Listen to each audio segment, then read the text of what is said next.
ദൃഷ്ടി ചൂടുള്ള വാർത്തയിലേക്ക് ഏവർക്കും ഒരിക്കൽ കൂടി സ്വാഗതം. സ്കാനർ മാറ്റിയില്ല, പക്ഷേ പൊതുവിതരണ വകുപ്പിന് പിഴ. 4, 3, 2, 1, 0.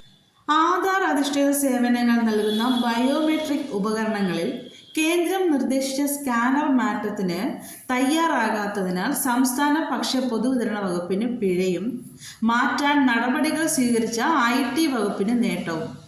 സംസ്ഥാന സർക്കാരിൻ്റെ ക്ഷേമ പെൻഷൻ ഗുണഭോക്താക്കളുടെ മസ്റ്ററിങ്ങിനാണ് നേട്ടമായത്. എന്നാൽ 14,000-ഓളം റേഷൻ കടകളിലെ POS യന്ത്രങ്ങളിൽ സ്കാനർ മാറ്റാതിരുന്നതിനാൽ പ്രതിമാസം ലക്ഷക്കണക്കിന് രൂപ പിഴ നൽകേണ്ട ഗതികേടിലാണ് ഭക്ഷ്യ പൊതുവിതരണ വകുപ്പ്. L0 വിഭാഗത്തിലേതു മാറ്റി L1 വിഭാഗത്തിലെ സ്കാനറുകൾ ഘടിപ്പിക്കണമെന്ന് unique identification authority of India 2022 ഏപ്രിലാണ് നിർദ്ദേശിച്ചത്. സുരക്ഷ കൂടിയതും വിവരച്ചോർച്ച തടയുന്നതുമായ എൻക്രിപ്റ്റഡ് സംവിധാനമുള്ളതാണ് L1 വിഭാഗം സ്കാനറുകൾ. വ്യക്തിയുടെ ആധാർ വിവരങ്ങൾ പരിശോധിച്ച് സേവനങ്ങൾ നൽകുന്ന സംസ്ഥാന സർക്കാരുകൾക്ക് കീഴിലെ വിവിധ വകുപ്പുകൾക്കും സ്വകാര്യ മേഖലയിലെയും ബാങ്കുകൾ ഉൾപ്പെടെയുള്ള സ്ഥാപനങ്ങൾക്കുമായിരുന്നു നിർദ്ദേശം. സംസ്ഥാനങ്ങളും മറ്റും സാവകാശം ആവശ്യപ്പെട്ടതോടെ പിന്നീട് പല തവണയായി സമയം നീട്ടി നൽകി. ഒടുവിൽ 2025 ജൂൺ 30 മുൻപ് നിർബന്ധമായും ഇവ മാറ്റണമെന്നും അല്ലെങ്കിൽ പിഴ ചുമത്തുമെന്നും നിർദ്ദേശം വന്നു. ഇതോടെ IT വകുപ്പിന് കീഴിൽ സംരംഭകർ നടത്തുന്ന 3000-ഓളം അക്ഷയ കേന്ദ്രങ്ങളിലെ ബയോമെട്രിക് ഉപകരണങ്ങളിലെ സ്കാനറുകൾ മുഴുവൻ ജൂൺ പകുതിയോടെ മാറ്റി.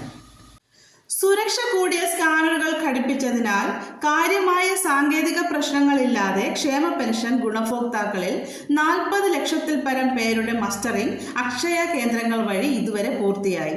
ജൂൺ 25 ആരംഭിച്ച മസ്റ്ററിംഗ് 1 മാസം പൂർത്തിയാകും മുൻപേയാണ് ഈ നേട്ടം.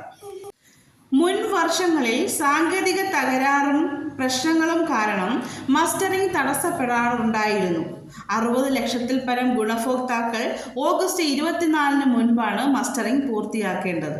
2024 ഡിസംബർ 31 വരെ ക്ഷേമ പെൻഷൻ വാങ്ങിയ ഗുണഭോക്താക്കൾക്ക് തുടർന്നു ലഭിക്കാനും അവർ ജീവിച്ചിരിപ്പുണ്ടെന്ന് തെളിയിക്കാനുമാണ് മസ്റ്ററിംഗ്.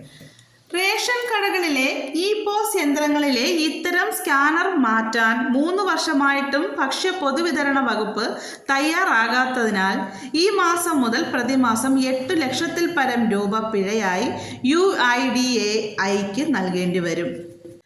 റേഷൻ കടകളിലെ ഒരു ഇടപാടിന് 10 പൈസ എന്ന തോതിലാണ് പിഴ. പ്രതിമാസം 80 ലക്ഷത്തിലേറെ ഇടപാടുകളാണ് റേഷൻ കടകളിലാകെ നടക്കുന്നത്. കടയിലെത്തുന്ന ഉപഭോക്താവ് POS യന്ത്രത്തിലെ സ്കാനറിൽ വിരൽ പതിപ്പിക്കുമ്പോൾ ആധാർ അധിഷ്ഠിത സംവിധാനം വഴി അവരെ തിരിച്ചറിഞ്ഞ ശേഷമാണ് റേഷൻ വിതരണം ചെയ്യുന്നത്.